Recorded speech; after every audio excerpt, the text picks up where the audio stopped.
Hello everyone and welcome to the Andrew Bartzis and Two Feathers Medicine Scotland show.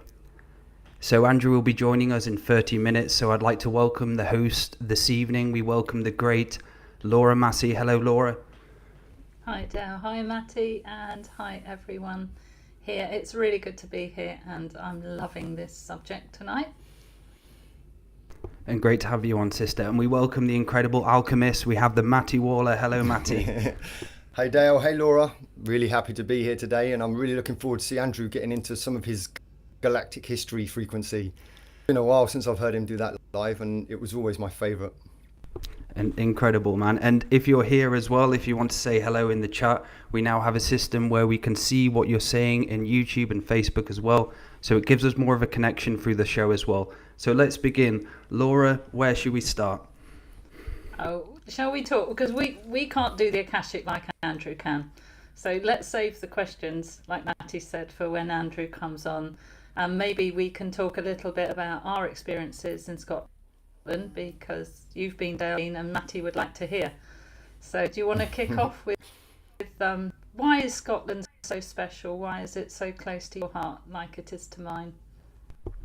So for me, Scotland is something I've always... There was an advert, when I was younger, Visit Scotland advert, and I saw the Highlands, and there was something about them what activated me. And I ended up having a summer solstice pilgrimage there a few years ago. And for me, it was life-changing. I was going through a lot of stuff, a lot of release, a rites of passage in my own life. And to be able to see those highlands and the different areas, the stone circles, the loch, there's just something about it what really suits with me. And I had a reading with Andrew I called him one of the Adventures into Reality shows a few years ago. And he recommended I went to Scotland because I've got a lot of past life memory in there, and there's good karma there. there's not negative shit over there for me. So when I innately knew that and went and started giving offerings, visiting different areas and just really feeling the land, I didn't go there with the intention on changing it, but just experiencing for what it was. And it was fucking incredible. For me, it's one of my favourite places. So I live in north of England, a place called York. And me and Gabrielle, my wife, has said we're going to move there in about 8 years. There is a plan to move to Scotland at some point because it changed me that much. So my own personal experience of it, to be able to go out there, it's like no one's around. So you're going into the middle of the Highlands, then all of a sudden you look around, you're like, where the fuck is everyone? It's so good. So there's some cities, obviously we have Glasgow, we have Edinburgh, which are very busy cities. But as you go up to the Inverness period, as you go through to or Loch Lomond and so on, it's just there's no one around. There is obviously people, but you can be by yourself, which is I like. I feel a nice, incredible experience to do that. So that's probably the best thing about it for me, Laura, was just the land, the feel of the land, the place, the culture. I love having those sausages, those flat sausages for breakfast. I loved eating haggis for lunch, for tea. I ordered haggis with everything I ordered. And to be welcomed as well into that Scottish culture. So I was in Loch Lomond and I climbed Ben Lomond. This is after I did like a 3-peak challenge in memory of my father when he passed away. And I'd climbed Ben Lomond, and the view of the Loch Lomond was incredible. And I went to this place called the Slangy, and it was a real Scottish old like church converted into, and it had all the culture and history of Scotland on all the walls, had the pipes playing, the whiskey and everything like that. And I just love the tradition and I love the feel of it when I go there. So yeah. I think you like it, Dale. Yes, I do. Very passionate. and when I saw a picture of me. I talked about Laura and Matty before the show. I saw a photo of me on the pilgrimage a few years ago, and for me to know what was happening now, where we're able to go to Scotland and have Andrew, we're going to be able to go on a pilgrimage with Andrew and be able to hear what the lands have to say, the ancestors. So this is a very unique experience coming forward into this bus tour as well. Yeah, very much so. And I don't think you and I gave Andrew much choice when he said about doing a UK event. When we were looking at places, it's like, oh yes, it's got to be Scotland. So just I think he say, what is with you two in Scotland? There's London, there's everywhere. He sent both of us there. Because in one of my readings, I think as far back as 2016, he said you've got to go to Loch Ness. And you've got lots of ancestors there, which will give you another sort of raise in consciousness when you go. So just a quick hi to some guys who've come back into the chat again. Raphael, good to see you there, bro. And Bethany, Campbell clan, were you? Okay, so I've got a question for Andrew about the clans. And Tina and Laura, lovely to see you all. And Patty, wonderful. Great to have you all on board, guys. And yeah, don't forget to write in your questions, because between us we will try and cover them for Andrew when he's in. And he picks them out too. All of us will. So great to have you, and thank you for coming on. So yes, so what prompted this as well was last August. I did what Andrew said, only 5 years later, but I got to it, and I took my camper van up to all the way to Loch Ness, and my goodness, what an experience that was. And around Scotland, around the Highlands, around Glencoe, and then after 3 weeks on my own, I met a friend and did a coach tour of the Isle of Skye, Outer Hebrides. So I was blown away, and I loved it. The word magical can be overused, but I'm sorry, Scotland is magical for me. As soon as I got there, it was like a whole shift in energy, and the people I met were absolutely fantastic. And I had 2 visits to hospital there, which we sort of laugh about with Andrew. It's like Scotland didn't want to let me go, and I had so many incidences and things happen where right down to the taxi drive to the airport, the taxi guy gave me his number and said, "Do you have to leave?" So things like that did make me laugh. And I also had some wonderful dreams when I was there, especially the day I came out of Stornoway Hospital, where what lovely staff. They want to give you a cup of tea and make you better. That's just wonderful. They're brilliant people. I came out of Did you meet any fishermen, Laura? Sorry? Fishermen at all? Did you meet any fishermen there? Fishermen? Or fisher lady, was it? The story, I remember you told me the story of the lady who helped you with the broken fishing rod, and she was the karmic. Oh, I've forgotten all about that. You forgot about that. I remember that clearly, and you spoke to Andrew about it, and he... Yes, the synchronicities that happen, that's right. Well, first of all, I'll tell you, when I came out of hospital, got to the hotel that night, I had a dream, and I went to meet some beautiful people, and they said, "Welcome home. Here she is, welcome home," which was beautiful. And that's where I felt I was part of me was definitely meant to be there. And yes, Andrew had said to me, because I spoke to him while I was there in Scotland, and he said, "Well, can you swim in Loch Ness?" And I thought, I don't really want to swim in Loch Ness, but I did, and it wasn't as cold as you think, and it was really good fun. And then he said, "Now you've got to fish." I thought, oh, Andrew's always giving me these challenges. I've never fished in my life or had any inclination to. So up at the village stores, which sell everything, I thought they won't sell fishing rods. And I'm on this campsite, and I can't really go I don't want to go very far because I'm enjoying it there. Yes, the last fishing rod in the shop, a telescopic fishing rod I got, oh my goodness, I couldn't work out one end from the other. I couldn't put the hooks on. I eventually did get it into the lock and sat there for a few minutes, and then I lost the what's the hook thing? The hook? Anyway, whatever it was, it got jammed between some stones, and I thought, sod it, I need to meet a fisherman. So I walked along. There's all the fishing boats out. No fishermen to be seen. I'd seen them every day, but they weren't there today. And then a lovely lady sat on the end of the pontoon, spied my fishing rod that I was hiding under my cloak because I didn't want to be obvious that I was fishing. And she said, "Have you used that?" And I said, "No, I don't know how." She said, "Oh, come here, I'll show you." And she spent about an hour with me showing how to do everything. She gave me some decent spinners, are they called? They go on the end, yeah. And she gave me an hour's tutorial for fishing. So I sat on the end of the pontoon and did what I was supposed to do, because apparently I must have done it many lifetimes before. So that was a fun journey. Yeah. But you needed a teacher to show you how to fish. I did, and there she was, and it was a woman, and of course I was looking for a man. Hello there, Andrew. How are you? Yes, how you doing, guys? Sorry about being late. Welcome, Andrew. Hi, brother. Just telling fishing stories. Wonderful. Yeah, we're sat around the fire now. Dale and I just thought, Matty asked if we could just recount some of why Scotland was special to us. And just before you came on, I was also recounting how Scotland didn't seem to want me to leave. No.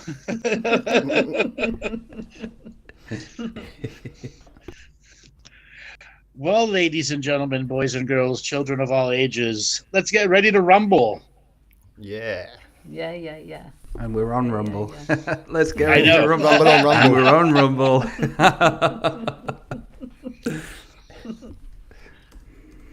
All right, great. My video's working now.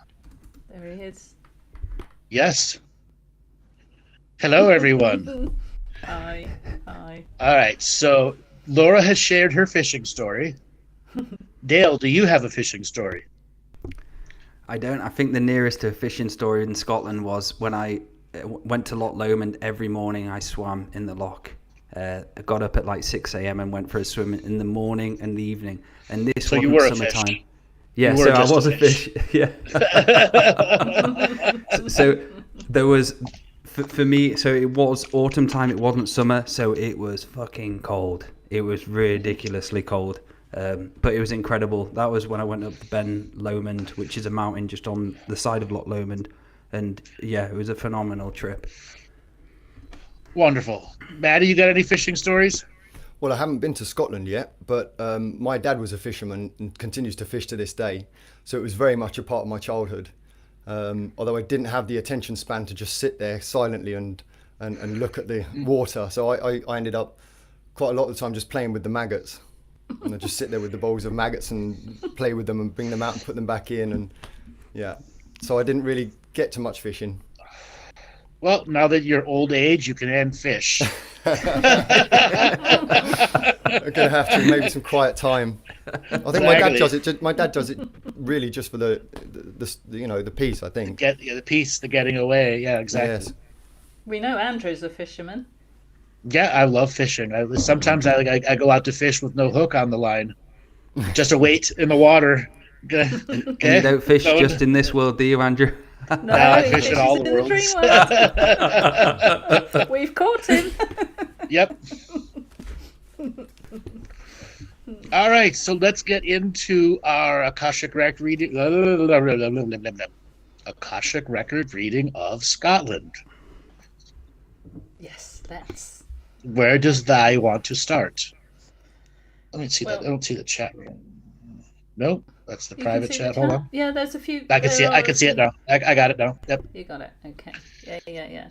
Well, we've touched on Culloden a couple of times. I didn't want to do too much of where we're going on the tour. I don't think. Are we stopping at Culloden on the tour? Yes, we are. So after we we are. go to Inverness, we'll be going to Culloden, yeah.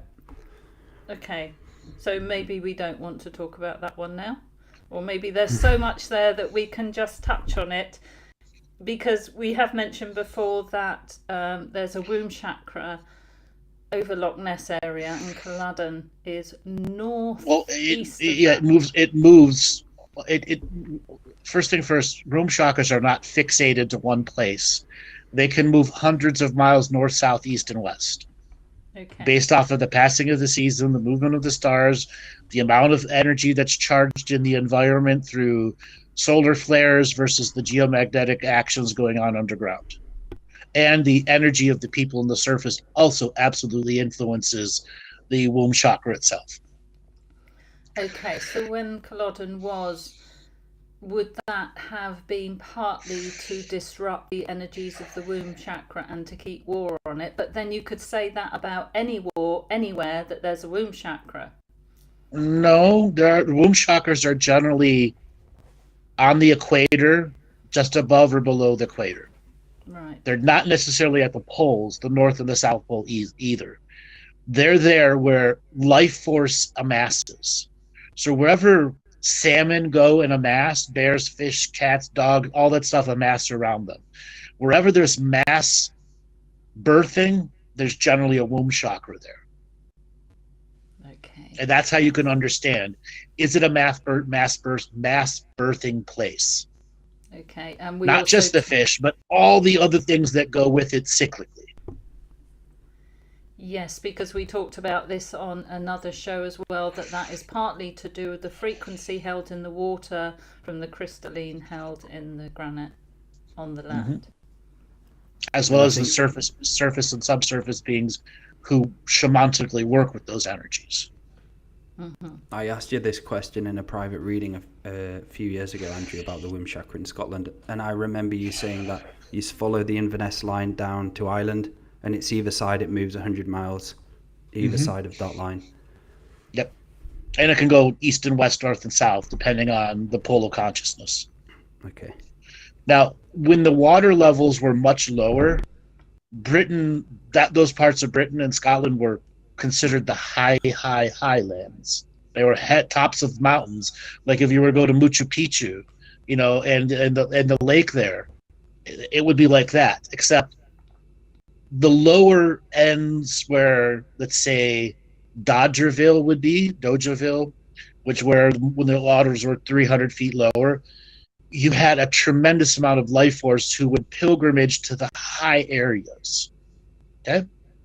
And then when the varieties of disasters and floods came, people retracted to those high areas. That's also why so many ancient sites are in those high areas, because that's where the religious of those eras of history would pilgrimage to connect to the stars. And I think there's a famous pilgrimage route, Andrew, on the top of Ireland is it Kerry, going towards Scotland. There's a famous pilgrimage route, which was a Catholic. I can't remember the name of the guy, but I watched it on BBC the other week. About a few months ago. There was a famous pilgrimage line. They used to go from bottom of Ireland all the way through up to the Highlands that way. Really cool. Yeah. So there's two fault lines either side of Loch Ness. There is a graphic I put on, Joel. I don't know whether you want to load it, but these two fault lines, are they anything to do with the womb chakra? Are Absolutely. they related? Okay. So those fault lines represent plate interactions, which creates high amounts of electromagnetic energy at the fault line, underneath the fault line, and above the fault line. And that fault line will determine how much flow of energy is going to come through during the next mass birthing cycle. You could actually say that area was been engineered for that purpose. Engineered by the dragons? No, by the Atlanteans, who understood how the surface of the world works, and they were split in two forms: high science and natural living. And high science and natural living came together to form the continents and the technology that was underneath it, so you could have these mass birthing places, encourage the womb chakras to stay active for extended periods of time. And which is why it is talked about that Atlantis did cover a lot of the area of Scotland, the UK, northern France, and so on. Well, Atlantis was an empire. It wasn't one city. It was a worldwide empire. But there was a mass, was there not, over that area? Yes, but those were the religious natives versus high science people there. Okay. Remember, Atlantis was again split into two ideological camps: high science and the faith to high science, and the extreme natural living, which understood there was a science in faith also, which allowed them to be master agrarians, masters in animal husbandry, as well as DNA manipulation through the natural journey. But the two would come together during whatever the planet was heavily attacked and had to go through a regeneration of its surface world.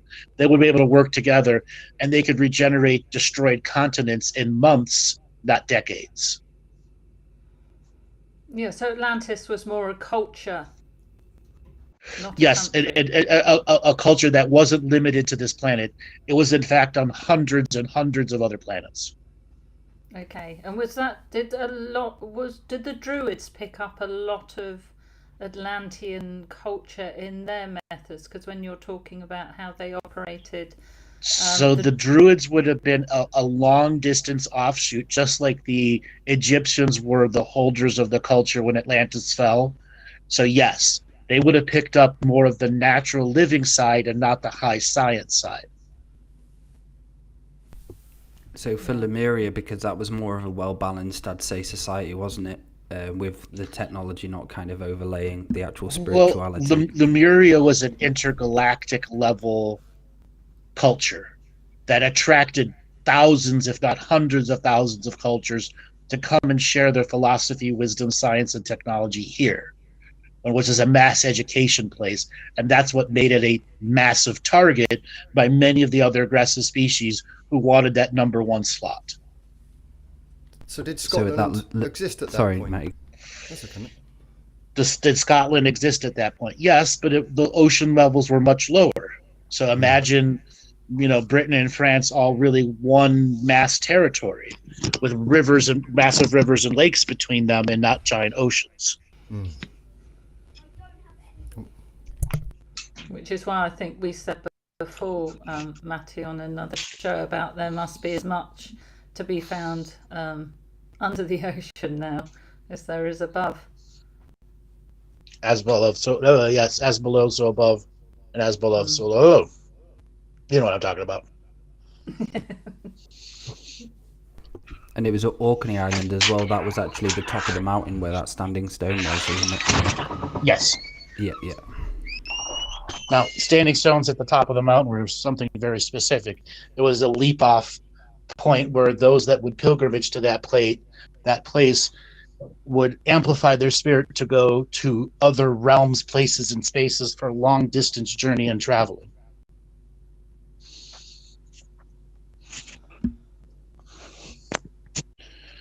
All right, sorry about that.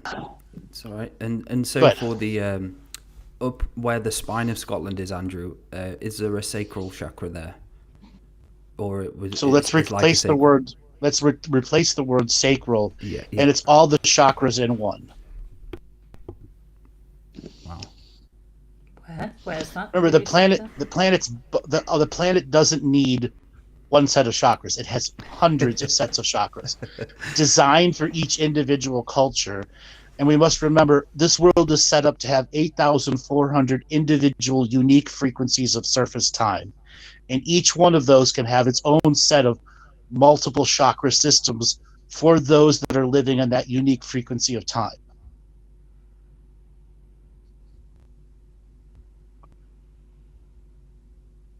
So that would be a very special site back in the day, a long time ago, for people to pilgrimage to that point. And sure. I think you mentioned the Picts did that a lot. It would be also a place of high technology and high spirit technology too.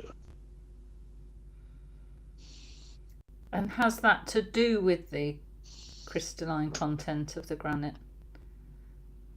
It's not about the crystalline content of the granite. It's the tunnels that would be underneath it that would be allowing multidimensional travel to any place on the surface and subsurface of the planet and extraplanetary locations.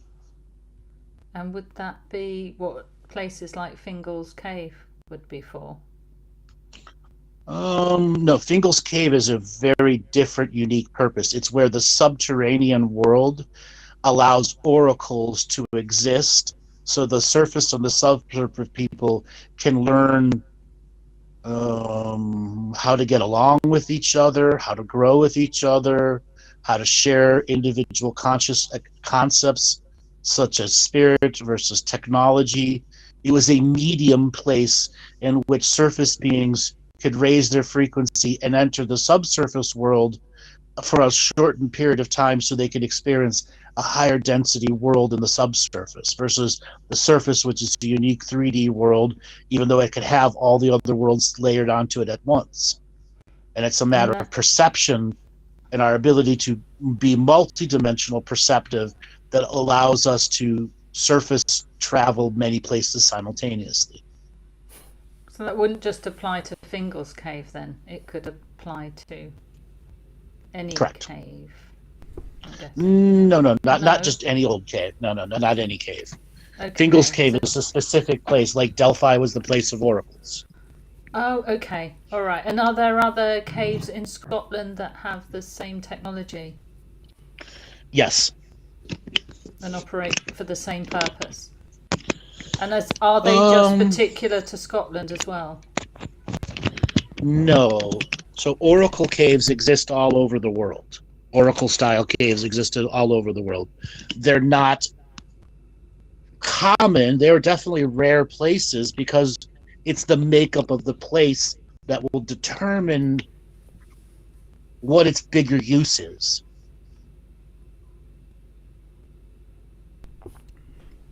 So all of these what are caves, the- would they be sorry. kind of linked to areas? Say you could go from Scotland to another country, like there are lots of those caves around.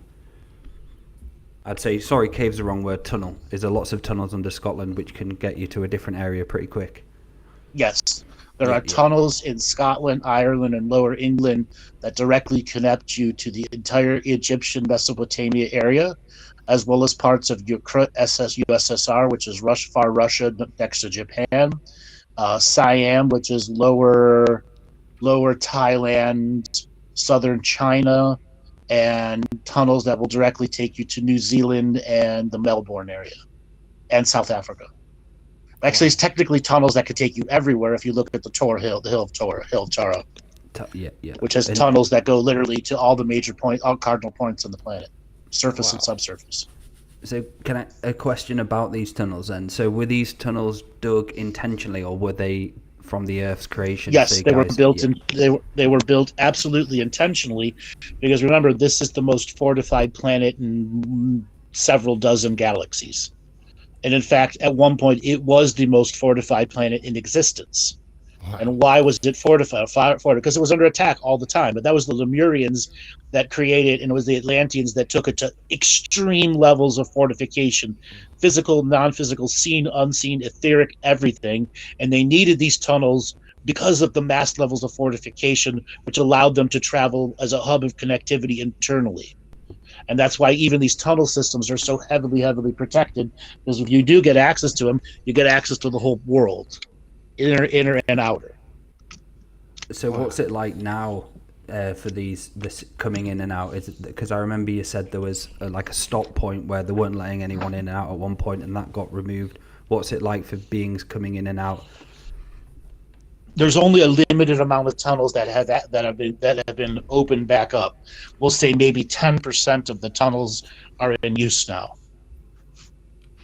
The rest are unable to be used because they don't have access to the actual control room that opens and closes those tunnels. It goes back to the Galactic History series that talks about control rooms. Those control rooms are like an airport's station that tells their airplanes where to go and what to do and where to go and all that stuff. And you need those control rooms to make sure that can actually happen.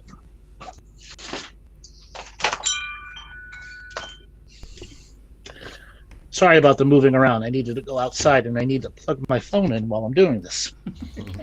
All right. So a question from... All right, here. Sure. Okay, yeah, so thanks, Lana. How old are the tunnels? We probably covered that. Or when were they built or created? From the majority of them were created by the Lemurians at about 41 million years ago. Wow. Yeah, we'll just say around 41 million years ago. And then the Atlanteans did their final mass tunnel creation around 22 million years ago. Pretty old then. Yes. Yes. Ancient.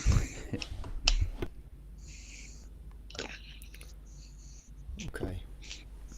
So from your perspective now of looking at Scotland, Andrew, what do you see as the galactic historian, from your neutral perspective? What do you see now? Obviously we have the imprint of the cities and the sacred geometry, but is there anything particularly you can talk about what you see at this present moment with Scotland, or what's going on there, especially as we go into obviously the time where we're going into the 2035 period? Is there anything you can kind of connect that to a little? So we have to understand Britain as an empire. Is Britain all Britons anymore? No, No. it's a melting pot of everything. But that's a good thing. Having the melting pot there means there's the highest level of potentiality of that land resolving massive amounts of karma. And it's fair to say that the system of domination and control was unaware that that was a honeypot. They wanted Britain to become a mass empire like that would allow the land to do what it was going to do in its own secret format. Because it is like, obviously there's the cities in Scotland, but Scotland seems to have a lot more where you go and you're like, where the fuck is everyone? so Right. much space, and yeah. Right. So somebody was asking, don't the earthquakes don't affect these tunnels? They're immune to earthquakes. They're a hyperdimensional construction. I think there's only 5 million in Scotland, isn't there? And only 5 million in Wales. Yeah. And in I think England, there's it just more, seems but that whenever you walk, I in think any there's direction- more all over That's the a wiki yeah. one. Yeah. Well, yeah, they say there's 7 billion. They say there's 7,500,000,000. I think it's closer to 15 billion people actually living on our world. They don't want you to know the truth. How many living beings are here? Mm-hmm. Sorry, guys. Did one of you ask something then? Nope. No, it was me. It's okay. It's okay. I was just making a comment. Food is much better there now in Scotland. And I think the Prime Minister of Scotland stepped down. Is that right? I think that was only like last week. The female Prime Minister stepped down as well. So there's. I don't know. I'm not paying attention to Scotland's I political. I saw it though. I was like, I just saw it like passing. I was like, oh, cool, wow, that's what's going on, is it? And There's I always a think push believe for it. it to separate from the UK as a whole. It seems to be a big part of the narrative there that they want freedom from the UK. It seems to be a constant subject. Which is Yeah, that's been understandable. going on for 300 years, though. Yeah.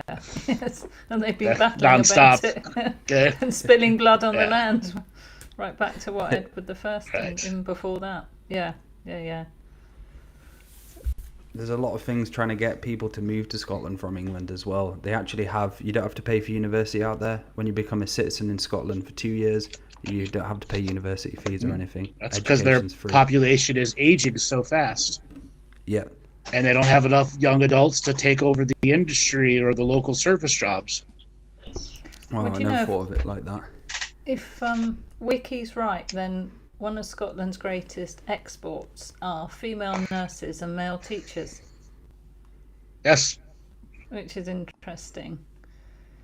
Because which tells you something about the land, doesn't it? Yes, it does, because it tells you that the caring that the people have, because they've not lost some. I've noticed when I was there, they've not lost the handing down of the stories, the teachings in the songs, the traditions, and the level of care in the hospitals. I'm not, the NHS has been great to me wherever I am.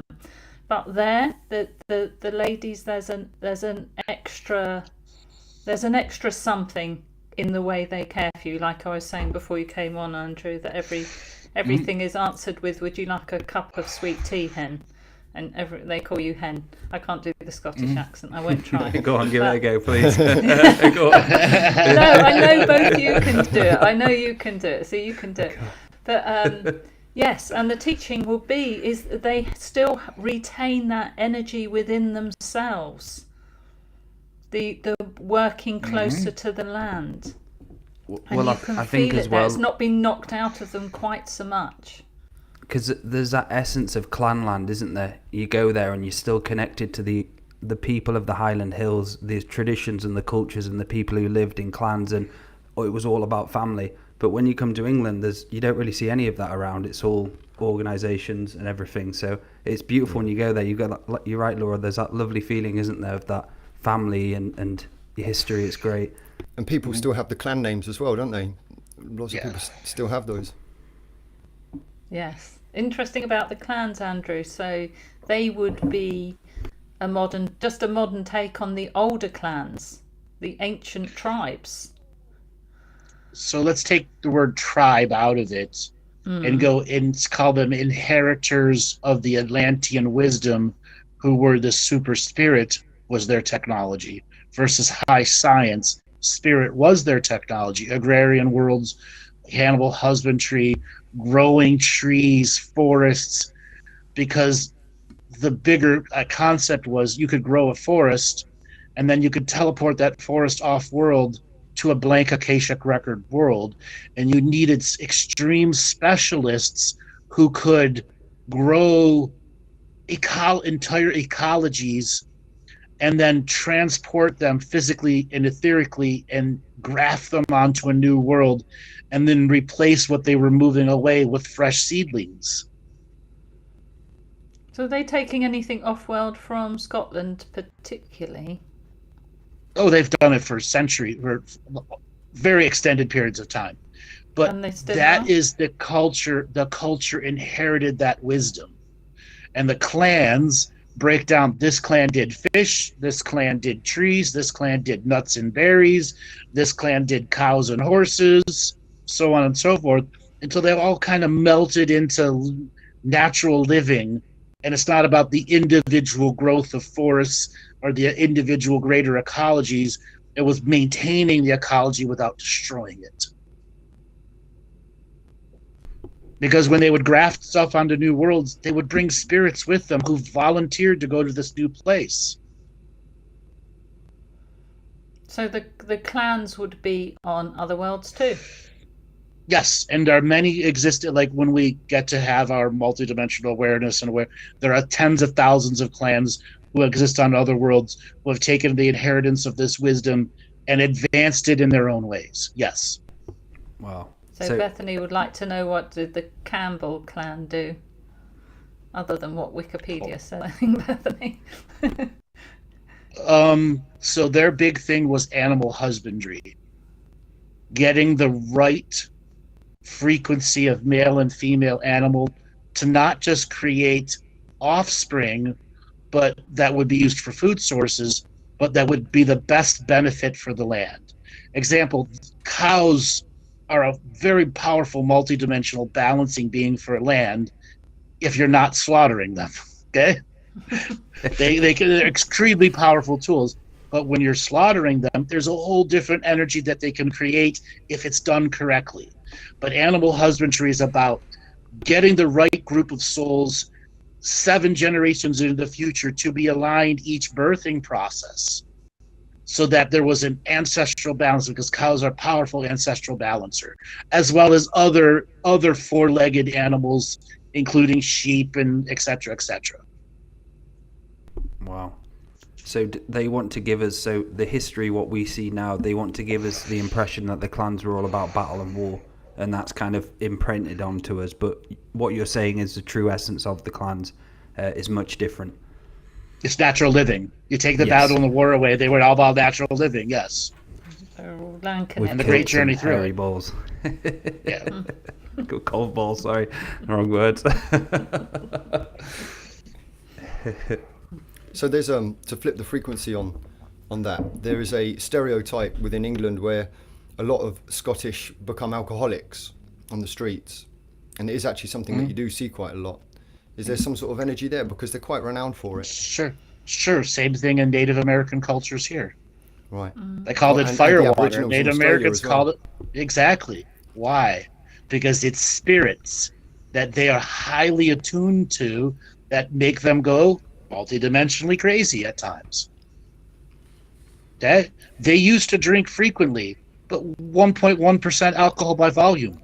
You could have 20, 30 of those in a day, and it was great energy booster. It's like having a cup of coffee with sugar in it, but it was positive sugar for you to process. Many indigenous cultures fell victims to alcohol because that alcohol was actually haunted. It was created in such a way that it was toxic spiritually. Yeah. Wow. Yeah. And so for the society like the Picts, when you're saying that the other beings came here, did they physically come in to the 7th density planet or 5th density, whatever it was, or was it they here as energy beings coming into the astral world and going through that kind of process? The Picts were actually a subsurface group that was cultivated over thousands of years to grow in a subsurface environment with the intention they would bring them to the surface environment. Think of it like as an antibody, like humans have antibodies to stop certain types of thoughts, concepts, emotions. The Picts were an antibody to some of the negative stuff on the surface world. Wow. Is that Old Manor store that It's Joel's so beautiful. just put up for us? Yeah. One of the places it. we're visiting in Glencoe. Another place of pilgrimage. Yeah. So is there any pyramids amongst any of these, Andrew? Are all over. Pyramids all over the world. Yeah. Quite literally, all over the world. In fact, what was it? The last estimate just by the archaeologists alone, there were 4,000 pyramids on the world. I would say there's closer to 250,000 on the world. Wow. So you'll be able to spot a few in Scotland then, Andrew? Is it? Yeah. Well, no. Yeah. Yeah. That's so cool. Just like the Bosnian people realized the mountains in Bosnia were actually giant pyramids. Yeah. Okay? So the castles, because I think there might have one time been about 3,000 castles in Scotland. So other than the obvious fortification, is there any, what would the unseen side be to castles? So let's go to, let's say, 280, 270,000 years ago. Fortifications were created because they would assemble a consciousness, strength, and faith that could be turned into a weapon. And many modern fortifications that were grown in the Middle Ages or Dark Ages were just built on old fortifications because it was a place where consciousness could be focused into the defense or offense of the land. And many of those places, original fortifications that were like 280,000 years ago, there was a actual weapon system in the underground that could fire at above ground and orbital based ships in and out of different vibrations.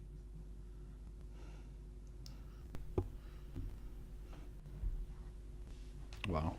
Yeah. Wow moment. I was Silent moment. silently Wow. wowing there. It was with the clans thing as well. Just like I was smiling like wow. Yeah, I know. It's like I've got to go back and listen to all of this. And yes, that's why the clans were manipulated into becoming warlike, because there was a weapon system that would defend their creations. Wow. Okay? So- They weren't dumb. They knew if they were creating 7,000 miles of forest that was going to go to a blank Akashic record world, that was highly valued by tens of thousands of other advanced species. I can't even begin to describe the value of a jungle, of a 200 square mile jungle. And people would want to steal it. Absolutely want to steal it because it came with all the unseen ecology as a part of it. Well, you used to have all the wolves and all different types of animals, didn't you, in Scotland, walking around at some point? Even down to the Buffalo, everything. microorganisms in the dirt too. The complete food chain. Wow. So some of the castles like Stirling and Edinburgh are built on massive granite outcrops. Yes, that have deep underwater action in them, which can create a highly charged piezoelectric environment that can change the consciousness on the surface.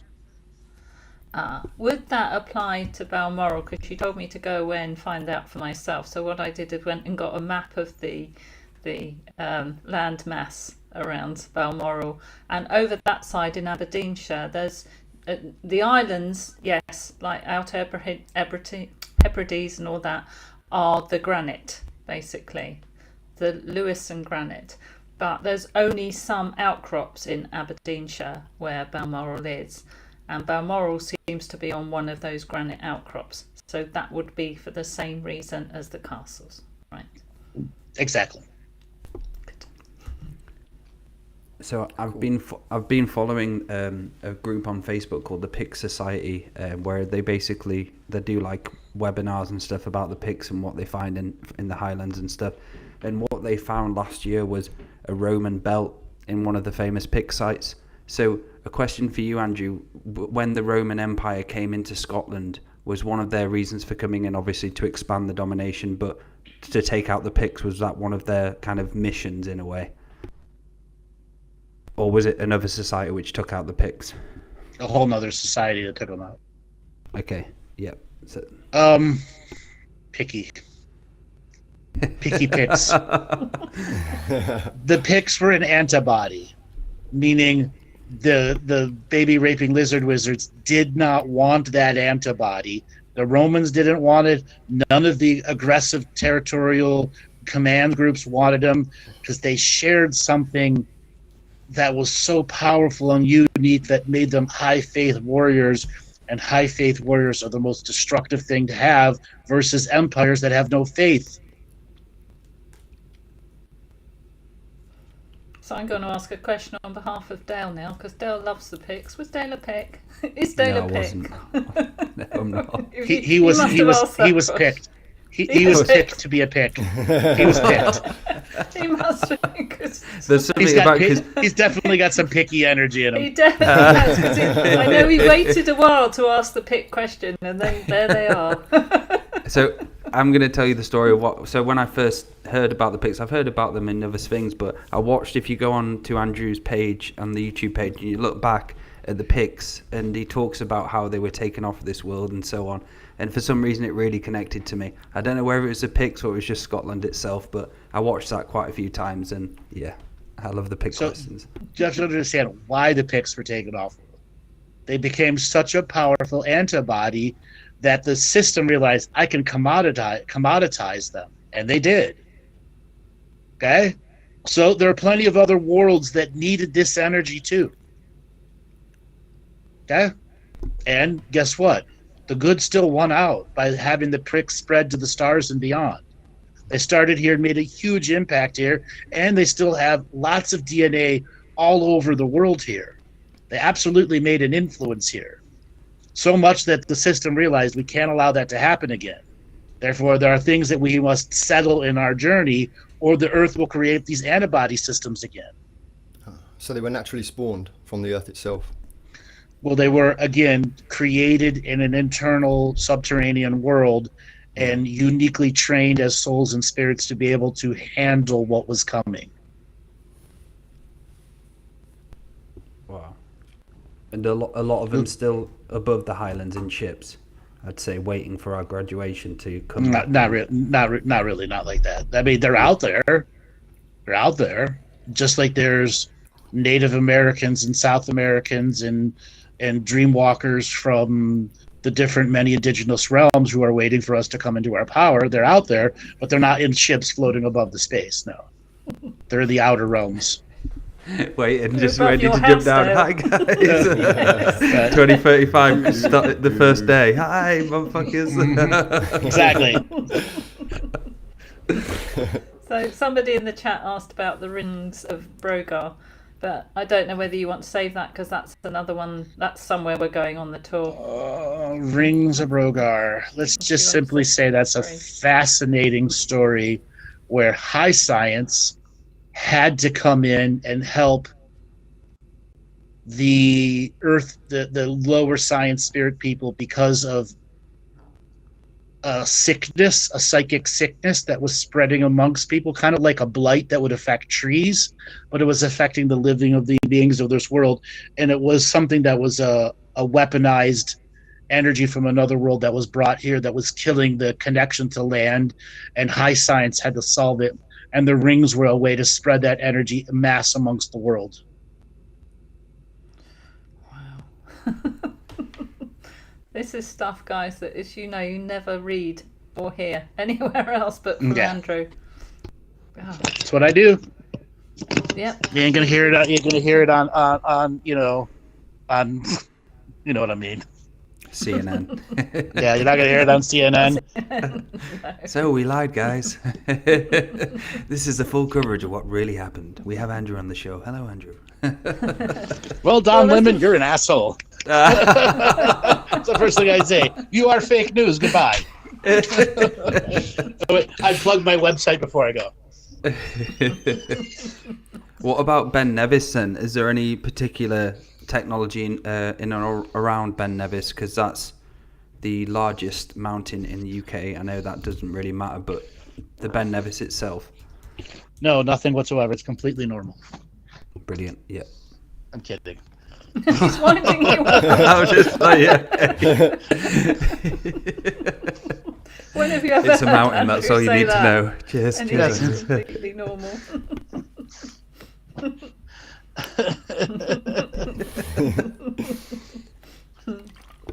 So Andrew, when I was looking on Wikipedia, there was a section about certain things that had been found that could not be dated.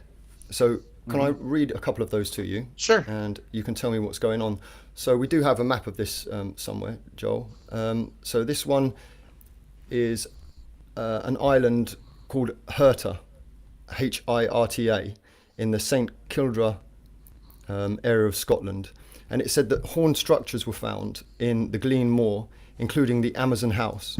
Nothing like them exists anywhere else in Britain or Europe, and their original use is unknown. It's possible they could be Pictish, although they could be much older. So a horned structure. So are you familiar with Göbekli Tepe in Turkey? Yes. So it's a species that existed there who are off-world that came here and essentially become native earthers, but they ended up not really becoming native earthers, more like the cultures everywhere incorporated their DNA and they lost their natural from where they originally were. They came here to become earthers, and Earth absolutely incorporated them, but they brought their culture from another place. Listen, there are humans that exist on tens of thousands of other worlds that have their own unique culture, and then they got brought here through tunnels, and they become earthers, except they leave behind things that are completely unique, separate of the rest of this world. And this is like the refugee species you talk about. Yes, it'd be exactly that, a refugee species. Yeah. They got And a so 200. They got a 200 square mile area of the planet to start with. Here you go. And so would that have been kind of, there may be some trouble in their own homeworlds, or something's risk, their culture is at risk, or? Correct. Or their world was being destroyed, being invaded, etc., etc. So it would have been a trauma to them to lose a substantial amount of their culture. Correct. Big trauma. And all that's left in history is a Wikipedia description of them. Yes, how sad. Yeah. Then So it'll what take was the horn structure itself? Communication center. Think of it like a ham radio operator, but in a multidimensional sense, that any other of the refugees who didn't get the location of where they were assembling at would be able to tune into that unique radio, for that unique frequency, and get a homing beacon to this place. I'd like to see that. It would also attract the ancestors who were stuck between worlds when the worlds were destroyed too. Because what allowed a refugee species to come is they brought their ancestors with them. And oftentimes they could only bring a handful of the ancestors because they had to leave so fast, and they couldn't bring all their high ceremonial objects with them that connected them to the old lands, or the old lands to where the way the spirit technology was built, the ancestors weren't mobile. You just couldn't pull them out of the rocks, and that you actually had to bring mountains with you for that to work. And that wasn't always feasible. That's cool. Okay, so I have another one. This is an area within Aberdeenshire, and there have been found some petrospheres, like carved stone balls of an uncertain date. They're also found in Orkney, Skye, Iona and Lewis. Yeah, and you find the same spheres all throughout South America too. And what was their purpose? First thing first is they changed the flow of energy on the land. And the shamans who were servicers of the energetic technology would use these spheres and move these spheres so that energy wouldn't become dense in one place, but a flow would exist between all of them. Oftentimes these balls were between ceremonial and pilgrimage-based places, or put on pilgrimage routes to make sure the energies of prayer constantly flowed. Beautiful. Beautiful. Is there any technology that's totally unique to Scotland? Because most of the technologies we've talked about can be found all over the planet. Has Scotland got any unique technology? It did, but it's already been spread to the rest of the world. So it started And that would in be Scotland. Yeah. it would, again, not necessarily. Remember, Atlantis was a worldwide and multi-planetary society that extended to thousands and thousands of other worlds. So Scotland itself, like I said, it mastered. They were the spirit side of technology. Again, it was split. The society was split into high science and high spirit, but science and spirit could regularly agree and work together.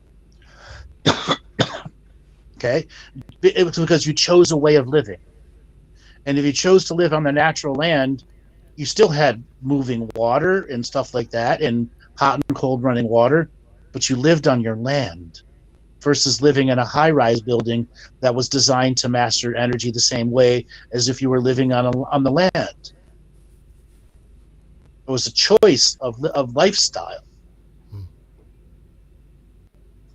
And they were also the ones that would use their lifestyle force to create other life force that became a tradable commodity to millions of other worlds.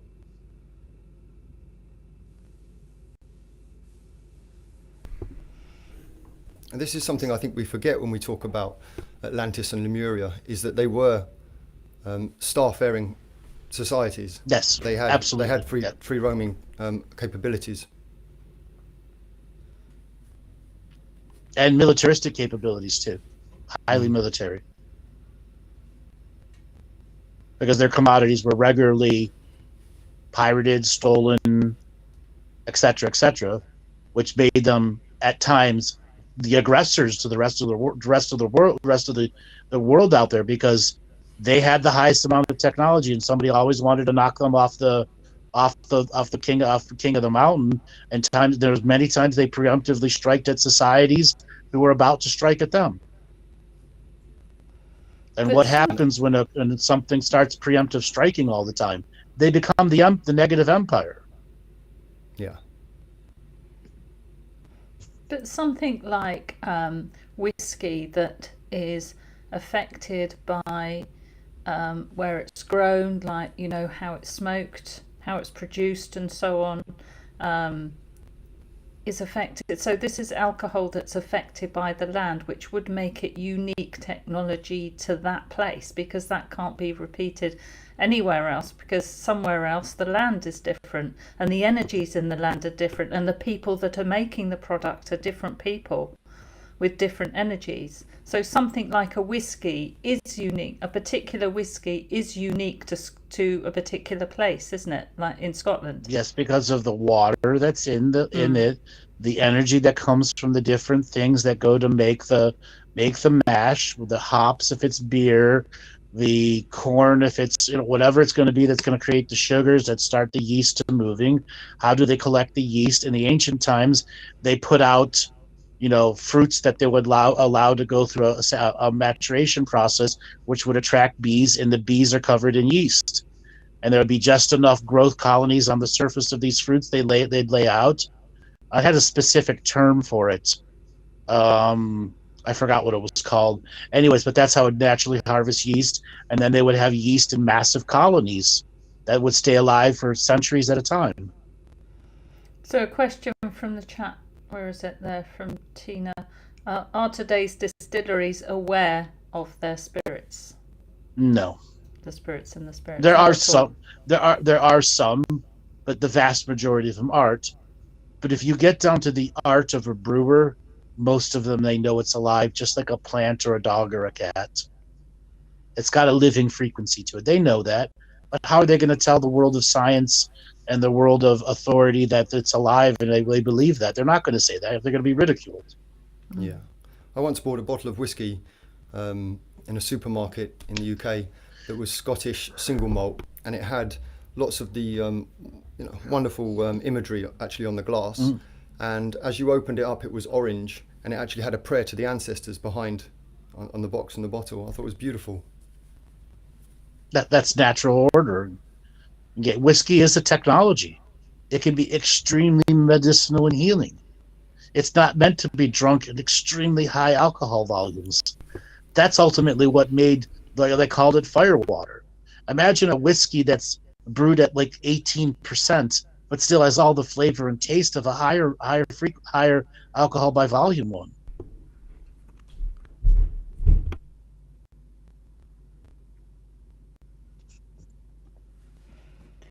So for drinking whiskey, Andrew, has it been around in traditions for a while? Because I know, like you said, in France, when they had the wine brewers and had all the cellars with all the wine for ancestral balancing, was it like that in Scotland more a while ago, where they had lots of whiskey just for that ancestral balancing and working with the land instead of people drinking it?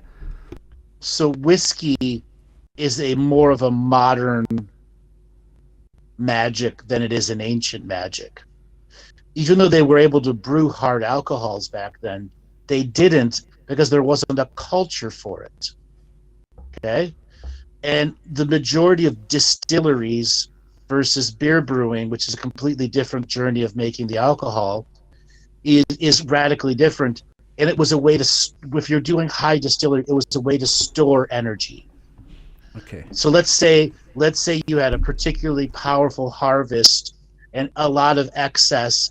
They would then store it in a whiskey or a distillery type brew that they could draw that energy on during harsh times or needing it to make aggressive counteractions to an invasion.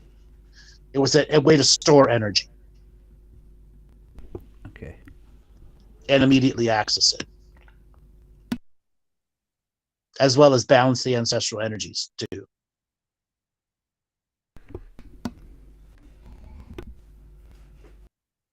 Okay, a totally different question for you here now. So why have the global narrative pushed William Wallace forward when there were many others? But why William Wallace particularly? Who is he in the unseen, or who is he a mix It's a of bigger energies question. of? Why was an Australian guy playing William Wallace? Okay. Okay. Yeah, is that, yeah. Okay. And why were the vast majority of people that were actors not Scottish at all in that movie? Okay. Okay. That's the bigger question to ask. And the answers that you get is they wanted to homogenize everyone to think that the Scots were this frequency when in fact there's something completely different. So it was complete distraction. No, it's a bending of the truth. A bending of truth in such a way that the visual productions of the movie took away from the truth so much because the visual acuity of the movie was so unique, the violence that was in it. And truly that movie was an extremely violent movie. And there's the bigger thing about that. The Scots, they were not violent like that. They became that violent in response to what was being done to them. Mm-hmm. That's interesting because it was. There's also legend that William Wallace himself was actually a negative person as well, and a rapist and things like this. Was. This is something else. He was. He absolutely. You got to realize when they began their journey, they were roving bands of thugs and thieves who were taking opportunities to attack British patrols who had become so arrogant they would they would be escorting their money to pay the troops with 15 guys protecting it, and they were no experience behind them. Their level of arrogance made it very easy for a group of semi-trained thugs to be able to overpower those people. Yeah.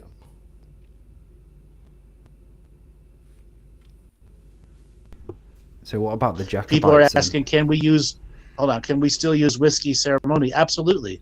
Create your own. Or find stuff that's created in a unique positive frequency, and any bottle of alcohol could be you could add energy to it. That's what its purpose is.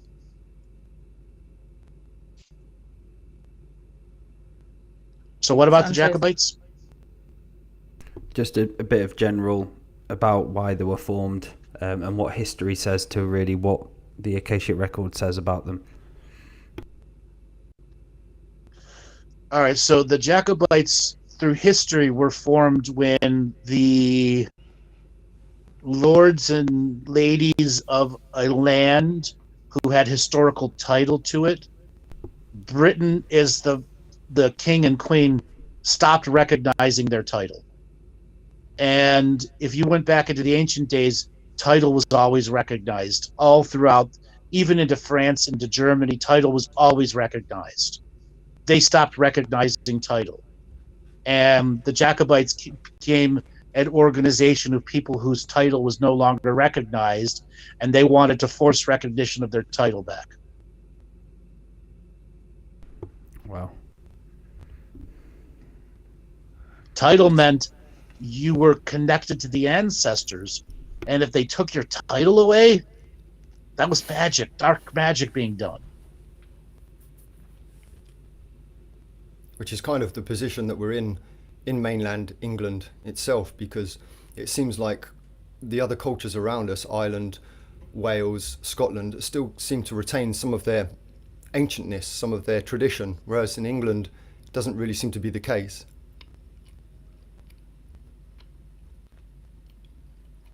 And the answer is there were so many places that the British, no matter how much they wanted to purge the indigenous cultures, they were just too afraid to go. Okay? Because going up a mountain trail with not enough troops, you could easily be picked off. So they just said, I'm not going up that trail. Oh, I don't care if there's 10,000 of them up there. I'll just send a letter that says that I went there and there was nothing there. It's very scared British troops. Yeah. That's ultimately how many that exactly. That's how so many of these little pockets survived. Which will be a bit similar to Wales, I guess. Yes. Well, Similar all sort over. of terrain. All over. Yeah. So what are the energies behind independence in Scotland from England? Well, that's natural. I mean, they were embracing dark magic and evil of the Catholic Church, and they wanted to live a non-Catholic Church life. Okay? That's why. They didn't want to take the forced religion. But that still, I was going to say, prevails to today. How long ago did we have the vote for independence, guys? Is it a couple of Long years? time ago. I've lost But track. are Scottish people allowed to practice their religion openly? No, they're not. They are not. We've got a lady. Ask who anybody in lives Aberdeen. Ask anybody I in was gonna Scotland. say. Can they practice non-Christian religions openly? No. But, yeah. Okay? There are laws dating back hundreds of years that stop it. The same thing was done to the Native Americans here in America. Yeah. They weren't allowed to do their religious ceremonies. Yeah. They were outlawed in law.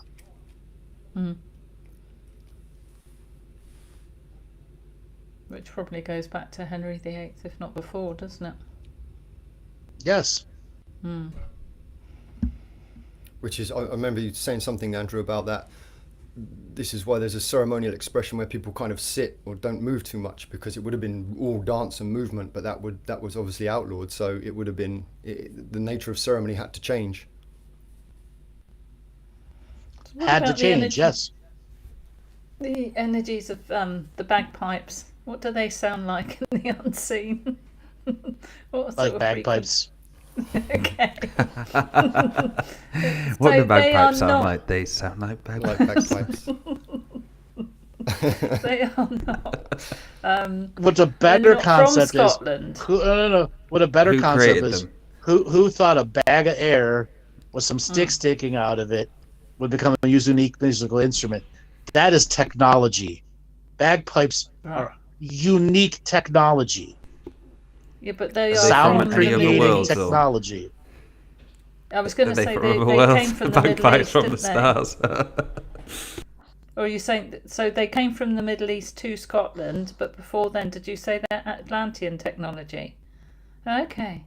It's like whoever could figure out that a bag of air with some sticks coming out of it could make these unique frequencies. Okay? That's technology. That's someone who understands the nature of sound-based frequency technology and came up with the most primitive way of recreating high technology out of a bag with air in it, or a stomach bladder, or whatever it was, with the stick sticking out of it and a couple finger markers on it to change frequency and vibration. Yeah. Again, that's extremely high technology recreated in the most basic of technology. And wood and flesh. Yeah. Within the UK here, it's expressed at the moment through patriotism, obviously from Scottish people, so they're very patriotic, but also through war. So you'll find that the British Army will often play bagpipes as a kind of way to, get the troops ready and going and have that sense of patriotism and aggressiveness. So that's using the technology in a negative manner. Sure, but the bagpipes themselves can motivate people into high frequency without the patriotism. The patriotism just puts it on steroids. Yeah.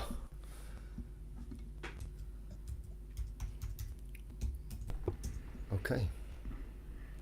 Atlantean technology, that's so cool. The pipes, I'll never look at them the same again.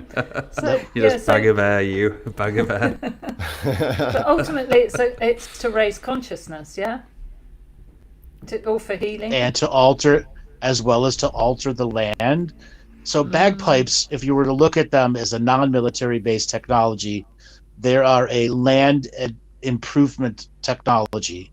So sound can improve the fertility of the land, allow the animals to have high fertility, to have extremely potent growing seasons, to control the weather too. And it wasn't just one blown bagpiper; it would be 4,000 or 5,000 bagpipers marching or pilgrimaging from one side of the planet to the other, or one part of the pilgrimage route to another, so that those energies of the land were also awoken by the vibration, sound, and frequency, and the bagpipers would have drummers who would associate with them too. I'm getting shivers, actual physical body shivers, as you're saying that, as I'm trying to, see that imagery in my mind. That's incredible. That must be akin to go to listen the to some Native bagpipe music American after May. drumming and flute playing. Yes. Must be the same sort of thing. So what's like the Edinburgh Tattoo have lots of them playing the bagpipes and marching, but that's a different. Is it creating a different frequency because it's part of the system? Yes, but it also has a different purpose. You have lots of the old traditions of the marching groups, which was, again, back to the original purpose, marching them across the land to raise the frequency of the land. They've just lost the original intent and purpose and are using the bagpipes in a different way. Yeah, they're marching around an arena. Yeah. Right. So it's for usually in Edinburgh, isn't it? Oh yeah, it's the Edinburgh Tattoo. Oh yeah. No. So for the pipes, Andrew, before they went to war, was that to kind of get them all real riled up and high energy? Before they used to go into battle, didn't the history tells us that the pipes used to be played at the start? And all throughout it, the pipes were also a way to signal the troops what formations to do. Oh, wow. It was a full-on communication system. Hold on a second, I got to plug my phone. So, are we going to run an ad for the tour? Say that again, Matty. So we're about halfway through the show, so maybe it's about time that we ran the section, the advert for the tour itself.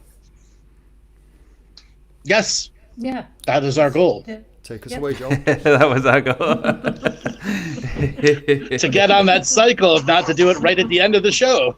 We did it last time. Congratulations, right at the end, Maddie. I pressed it. I went, fuck it, pressing it. See you in a couple of minutes, guys. There's Joel there.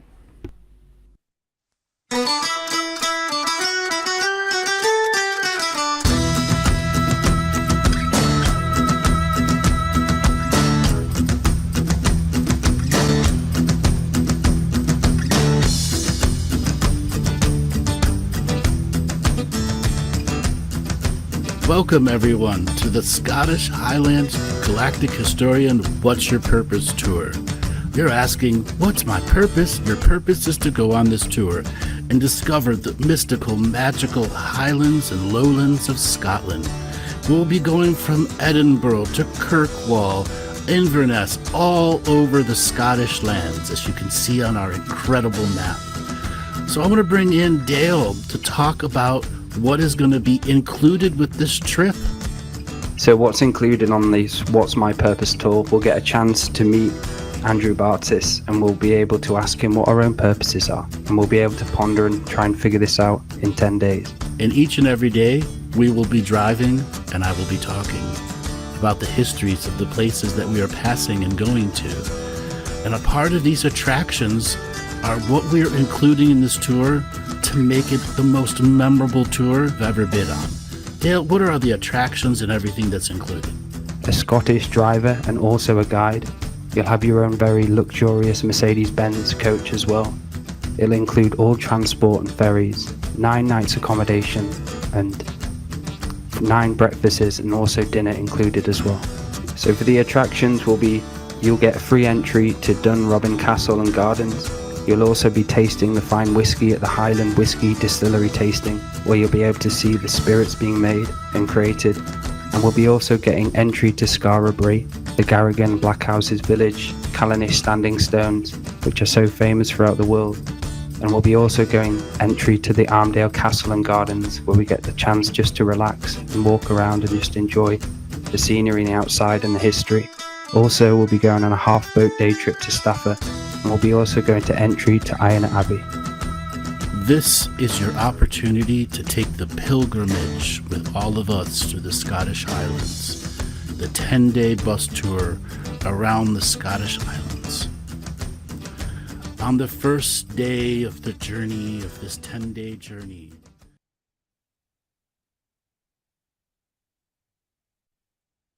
And we are back. Or we're not.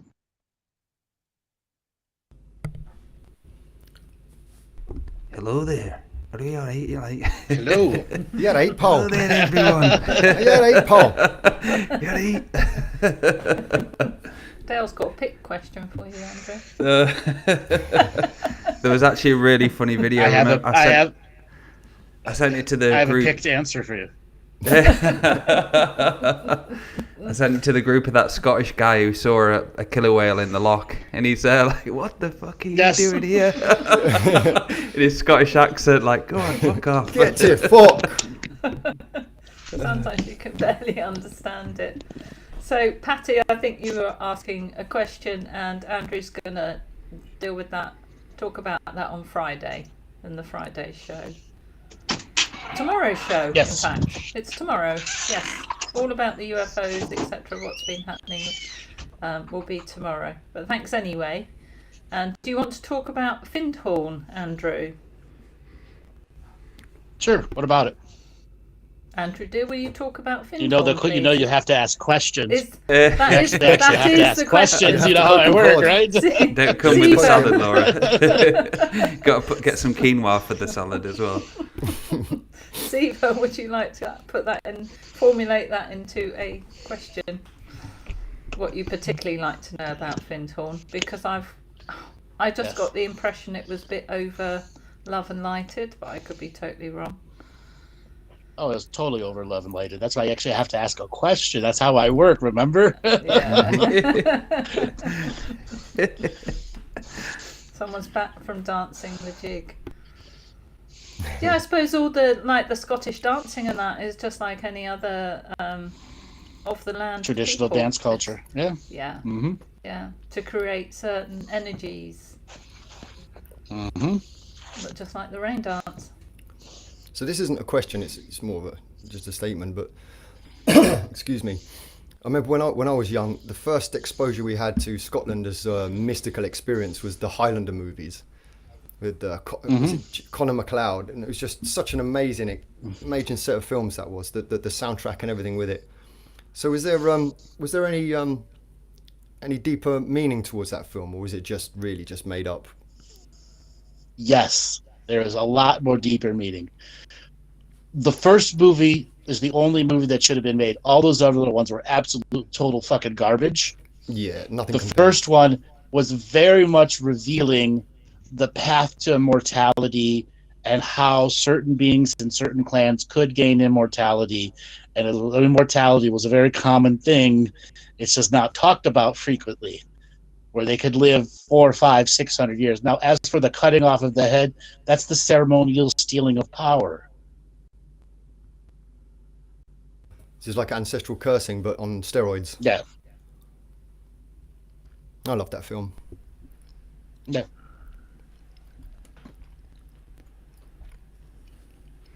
Are we in a cycle of repetition, i.e. recreating Atlantis, Santo's asking? No. No. This is the fifth world. Mm. The guys are breaking up. I'm not certain if it's I'm not certain if it's my connection or it's just breaking up. It might be. It's Is perfectly it fine Joel? for me. I don't know. Yeah, Andrew is a bit choppy. Let me turn off my video then. Yeah. So That a should clear question, it up a Andrew, little would be, so for the natural living beings then, I'm not classing the two-legged kind of the animals in the highlands, what is it like for them, like today, like going in, you know, in the dream time and where they're dreaming and stuff like that? Because I know we're heavily suppressed with all the kind of signals, the Wi-Fi and all of that stuff there. What's it like from their perspective, the highland animals and their kind of dreaming mind and so on? That's such a lightworker question. Okay. What are the animals like? That's Because he's run I out of remember pig questions. I remember a while ago you talked about the lion communities going through that change in their lion prides, going through like deep changes in their societies and stuff. It just a general question if there was anything, any little nice little nuggets there. Sure, but I guess all the major changes between the animal world already happened several hundred years ago, when the land was tamed and the humans were killed off, and those that were the true animal husbandry people were taken away. Okay? Yeah. So they've gone through their own set of traumas long periods of time ago, and now they just live according to the rules of the society and the secret societies and the spiritual societies, because that's their purpose. Incredible. Thank you for my lightworker question answering. Appreciate it, Andrew. So I have another Love lightworker and question as love well. and Then. So, is there any uniqueness to the elemental communities in that particular area as well? Because it really No. is because like Dale says, No. it really is much more wild than the rest of the UK. Sure, but there are wild places all over this world. Yeah. The elements are a static frequency. And are there unique elements and elementals to this world? Sure. But they're pretty static all over. It's what makes the planet solid and real. That's why elementals are elementals. They help keep the static of the reality going. That makes sense. Are they there in maybe larger volume? Quite possibly, because of the areas of places of power that still are somewhat functional places compared to places that have gone completely and totally wild.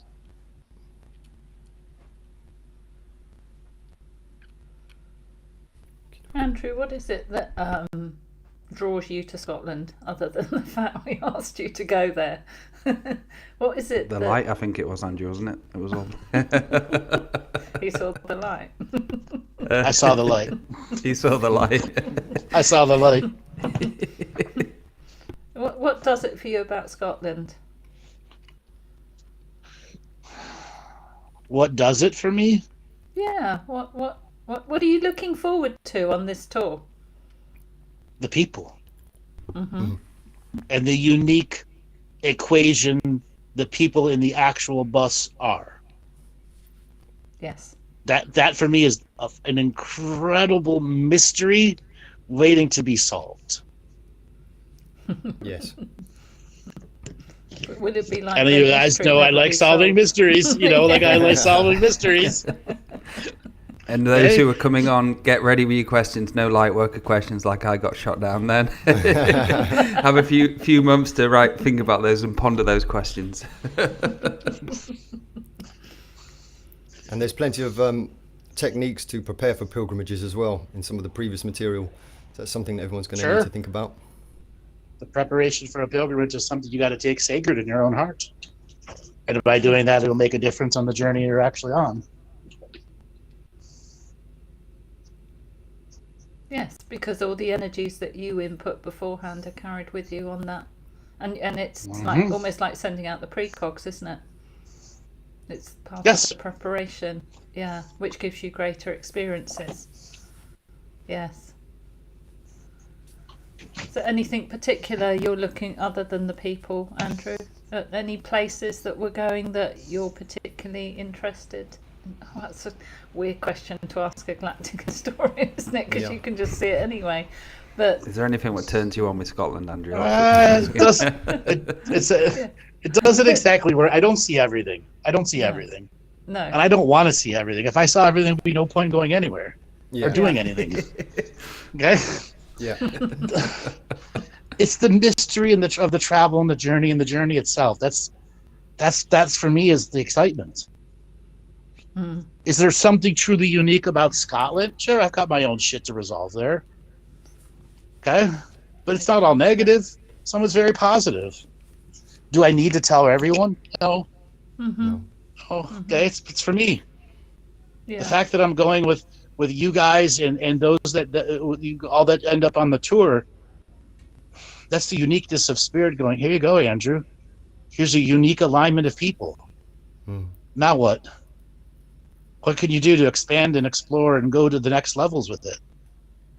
And I imagine there will be some very unique parties waiting for us in the unseen world as well. I'm sure that there'll be... Sure, oh yeah, there's plenty of unseen parties and keggers going on long before we get there. And our light language singing as well. And Dale and I were talking today about I was going to bring my flute and drum, and Dale's going to bring a drum, I think, aren't you? You said the Saint Germain band are gonna the unaccested the Saint Germain band will tour again. We're touring. There's gonna be a date, guys. We're gonna all come together. The Saint Germain band. We're gonna bring you something special as well. We may have some backing vocals as well from some of the people on the bus there. We might have a few more band members turn up. Yes, and again create some unique frequencies. So Laura McGuffrey is asking, what will the collective group on the tour take to Scotland? I guess it depends on what the collective group ends up being. Who the collective group ends up being. Look at you answer your own question, Miss Galactic Historian. Oh no, it wasn't my question. It was. I know, but you answered it. Yeah, I didn't give you a chance there, Andrew. Sorry. I did say I guess beforehand. That gives me a bit of an out.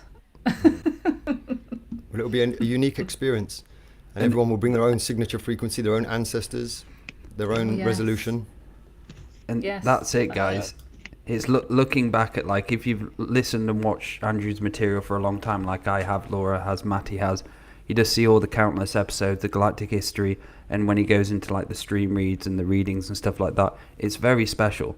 And Andrew does hold back a little bit because it's such a special thing what he does with the stream reads, and to be able to have him in the live, in the now, be able to poke him is going to be incredible for all of us coming together, and I'm so excited. I really am. It's too ahead of its time, isn't it? As Andrew was saying, it's that kind of is. But when we're together like that, the uniqueness of what we'll be creating should bring some unique streams. That's for sure. Yeah, and so many of us must have ancestors in Scotland, and that's what I look forward to. Yes. Mm-hmm. You're asking what I look forward to. Doing that exact process. I enjoy that. I really do. Mm. Watching you all light up with potentials and possibilities. Yeah. It's another name for another group. We can be the Great Potentials. Somebody has to tell them the whole story of the band music stuff and how that came up. Well, it's in production, so is this a time where we're going to... Because we'll be doing a tour in Scotland. Yeah, but what we're going to call ourselves? We'll be in literally on Scotland? tour. Yes, Imagine going to clearly some on open tour. mics and doing that, Dale. Yes. Turn up to an open mic event and start singing in light language. People would be like, "What the hell?" And we've got a special guest as well. And the Unascended Masters are coming on with us as well. That'll be interesting.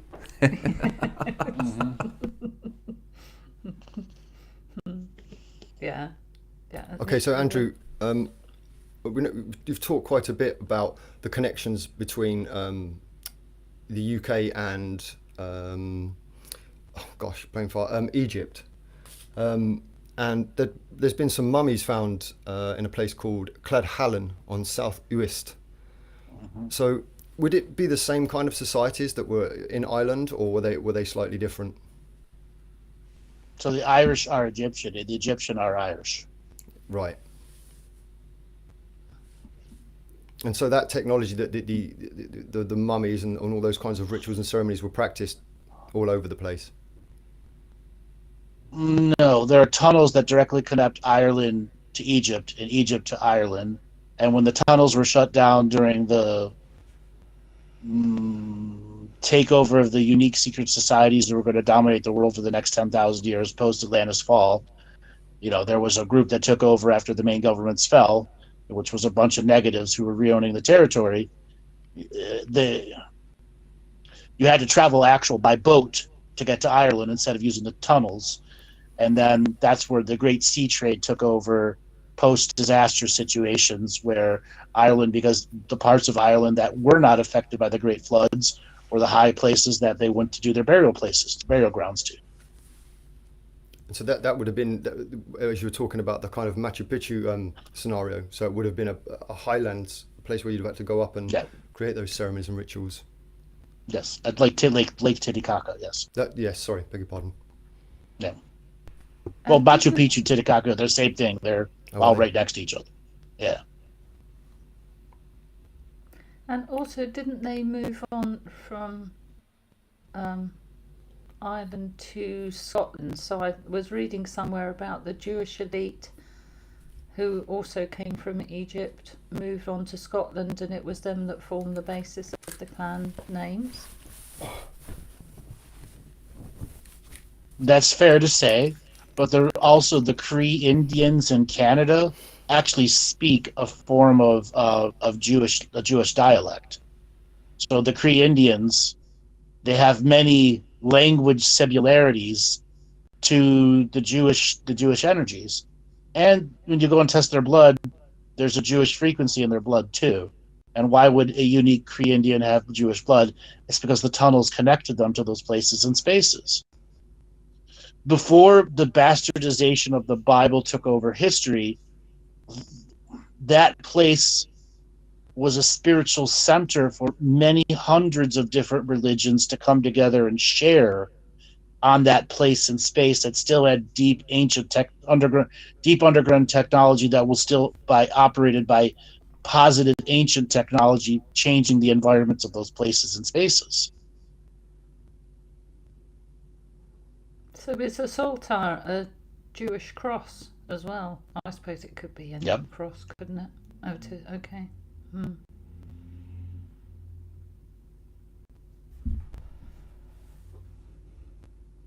Right, have we got any questions in the chat we've missed? The chat room has gone quiet.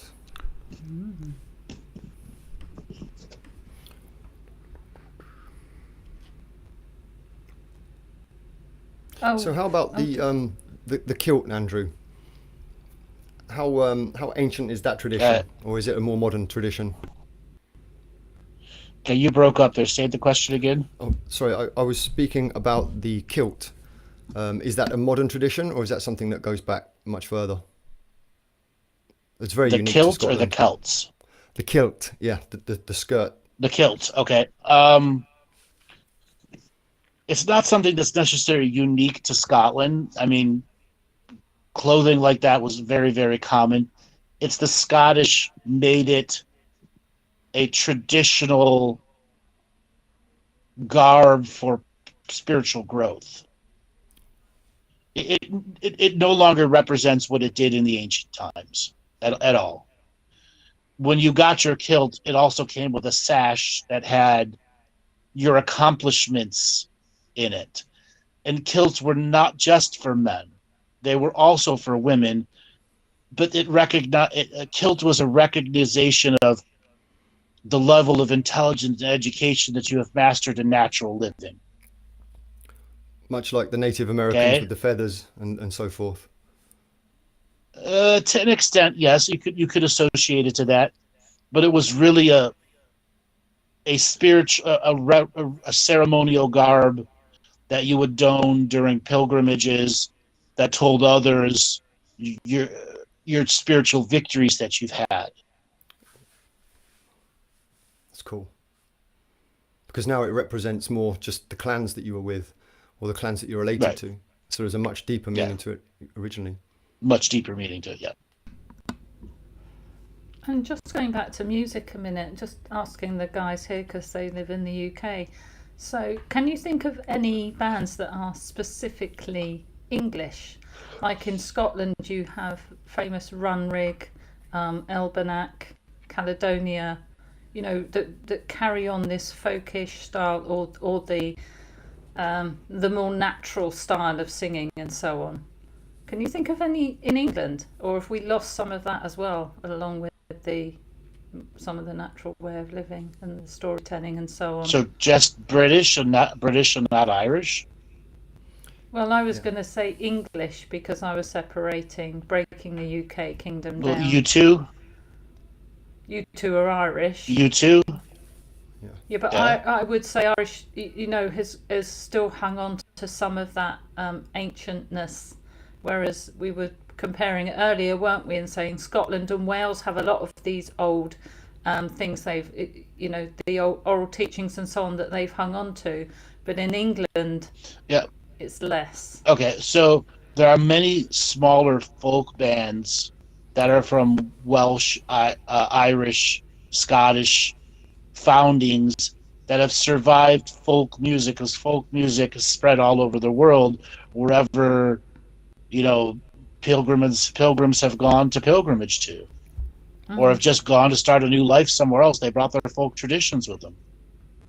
And in the 1960s, there were quite a few English bands like Lindisfarne and so forth that were expressing that kind of ancientness. But I'd like to mention one artist actually for anybody who's interested, and her name is Julie Fowlis. She did some of the soundtrack for the movie Brave, and she's one of the very few last remaining people that sing the traditional Scottish Gaelic, not only language but the original songs. So it's something for people to check out if they want to hear that original Scottish Gaelic.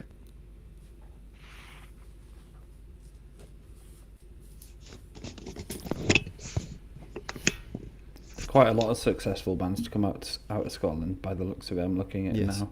Yes, and Ireland. That's about yeah. And some the people Pogues, I didn't Pogue even Mahone. realise were Scottish. So Lana's asking, how did they travel through the tunnels, by foot or some form of other technology? No, it's hyperdimensional. So one step in there is 10,000 steps. So what could be 1 day of traveling can be equivalent to a year's worth of surface travel. And also they're temporal also, so you're outside of time while you're inside those tunnels. So would that mean that the experience would be unique to each person's multidimensional perspective of the DNA? You know the old saying of the 40 years in the desert that the Jewish people did? They were in the tunnels for 40 years.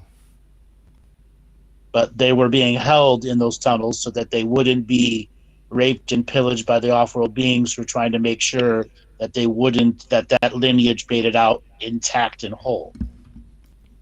Right. I've heard you. Did you not say that it was actually the Irish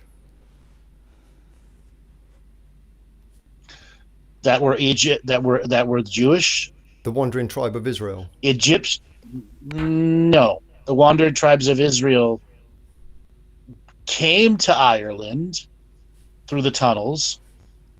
So you got to realize what Egypt was at the time. It was a collection of the most powerful spiritual communities that would come together to create a more powerful spiritual community centered in Egypt.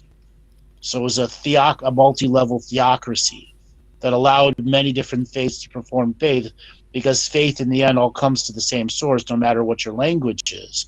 And there was a greater acceptance that faith can come in many different formats, and they wanted the many different formats of faith to practice in one area.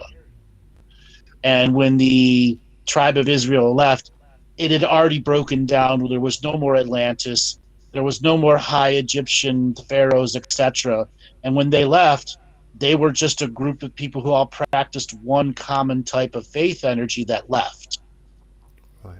Even though there were thousands of different faith energies in Egypt itself. It wasn't one unique theocracy of teaching. Which is totally wonderful to think about, because even with a multidimensional society, even with knowledge that isn't hidden, faith is still fundamental to the spiritual practice. Yes. Yes. Yeah. Faith Great and the mystery trust never in be faith. solved. That's right. So Dragonfly Heart is asking, please can you talk about Clan MacLeod? If I said it right. MacLeod. MacLeod, that's the same from the MacLeod. movie, the Highlander movie. Oh, and the tale of the fairy flag. Is there truth about the clan mingling with the fairies? Yes. They were not the only clan that mingled with the fairies, though. And the fairy realm is a realm similar to our realm, except they don't use the standard time that we do. Elves can come from the fairy realm, dwarves, etc. Also, those realms would regularly open doors, and they would allow large groups of people on one land to immigrate into the fairy realms for several hundred years, and then it was time for them to go. They would go back to the other realm that they left with a higher form of education in them. So yes, they were absolutely one of those groups that was invited into the Fey realms to be taught about high society Fey realm energies and magics, so that they can come back to their realm with a higher sense of teachings and purpose. And this would have assisted them in the process of the animal husbandry and the creation of new life to be taken to other worlds. And to as well as prepare them for invasions, unique invasions that were coming, sicknesses that were coming, because the Fae had future sight. It was one of the big things that they have, is they're extremely powerful oracles with future sight.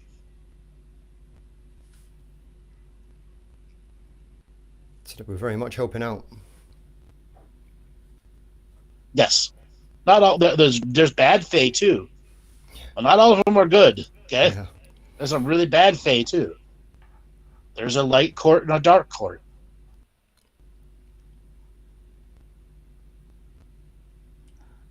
So Tina Athene, sorry Tina, I'm not sure I'm pronouncing your name right, that's why I've been calling you Tina. How will a touristy spot like Findhorn be navigated? Very So carefully. Andrew's going to say with a wide berth.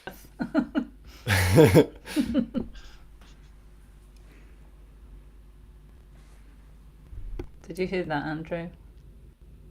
Yes, I did. I said very carefully. It's how we'll be very traversed. carefully. Sorry. Yeah. Very It's carefully. It's There's not. It's fair to say right. It's fair to say many of these touristy places have what I call multi-dimensional minefields in them, and you don't want to step on a multi-dimensional mine.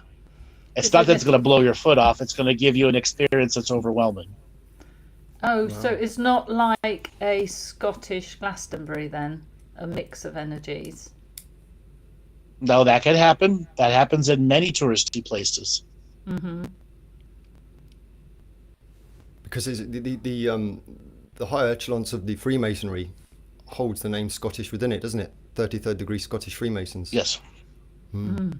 So there must be a lot Yes. of that kind of magic that's taken place around those areas. What about that? Do you guys know about that pyramid in Scotland? It's like belonged to the Queen or something. There's like a huge pyramid in the middle of nowhere. There is one, yeah. What's the name of that? Are you familiar with that, Andrew? have a I'll try look. and find the name of it. No, I can't think of it off the top of my head. Yeah, I saw it. It actually came up the other day, Dale, funnily enough, on Facebook, of one of these places people don't know about. Which is very Is it the suspicious of in Balmoral itself. Cairns? That's it. Yeah. It's like this pyramid just in the middle of the forest. Really cool. The Pyramid of Cairngorms National Park. Yes, that's the one.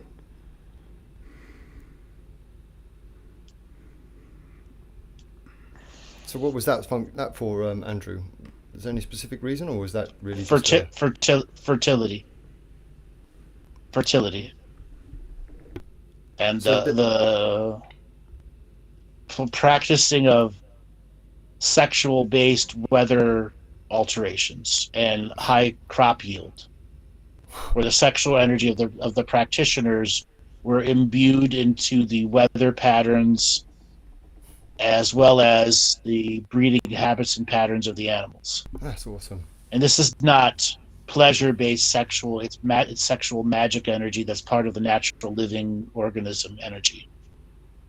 That's amazing. Because this is a recent construction. It's not an ancient construction, so I imagine it would be over the top of some more ancient technology.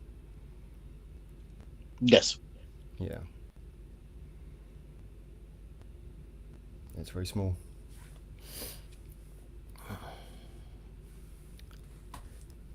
Oh, yeah, Angus Well, is I think waiting. we've reached a traditional end, unless we want to go another 10 more minutes. I mean, we've done a lot of questions and answers already. Mm-hmm. You feel it when it flattens a little bit, because everybody's just dipping into their It's- Scottish bag Yeah. and pulling out Yes. everything that they can see. Yeah. So much there. So There we go. Dragonfly's just Yes. asking about the Callanish standing stones, but actually that's one of the ones we're going to on the tour. So we probably wouldn't want to do so much on that now. But Yeah. thank you everyone who's come into the chat to ask all your questions. Oh, there it is. That was the pyramid. Well done, Joel. Yes. That was me. I just quickly uploaded it. Oh. It's like, So it's a very small construction compared to some of the others. Yeah. Well, ladies and gentlemen, boys and girls, and children of all ages, let's get ready to wind it down. Dale, you want to give away for people to get a hold of you? So if you'd like any psychic surgery sessions, daletobin.com. I'm on twofeathersmedicine.com, but that just links you to daletobin.com. I'm also doing a spring equinox psychic surgery training next month online. So I've just put the dates up for that. So if you go onto daletobin.com, the psychic surgery training or sessions, and yeah, cool. What a great show! What a fun show! Maddie, give away for people to get a hold of you. Okay, so you can find me at twofeathersmedicine.com. There's information there about who Laura and I, who we are, and what we're about. So yeah, follow the links on twofeathersmedicine.com and also on Facebook. Laura, for you? Yeah, twofeathersmedicine.com and Facebook. And I was just going to say for future shows, so tomorrow night Andrew's got his fabulous comedy show, and next Friday Dale, Matty and I are hosting the Talking Stick show, and we've got David Ellis on, and he's going to talk about spiritual communities this year. So Yes. And have we got anything for next Thursday yet, Andrew? Because I don't think we have particularly decided, so we'll post it up in Facebook. We will and so on. discover it then. Yes, We will discover our show then. All right, Okay. you know who I am. You can go to my website, andrewbartzis.com, and sign up for the email list. You could also go there and find out all about the Scotland bus tours. Share it wide, share it far. Now, tomorrow we will be doing our Friday night comedy show with Monty Dean and Melissa Hocking Hughes, and we will be fielding your unique questions about the supposed balloony things that have been shot down or put up, as well as talking a whole bunch of other stuff. But understand, it is a comedy show. We will be taking the piss out of conspiracy world. We will be making sure that dumbass conspiracy people get exposed to being dumbass conspiracy people. And we will be talking hard truths at the same time. And then afterwards, we will be continuing our multi-hour game stream where we'll be playing World of Warcraft. And I am open to during my game streams, if you are in the chat room, I am open to any questions when it comes to, like, give me a update on the lizards or this or that. That is the only place you will get updates from me, is if you come and join our comedy stream or the gaming stream that goes on after it.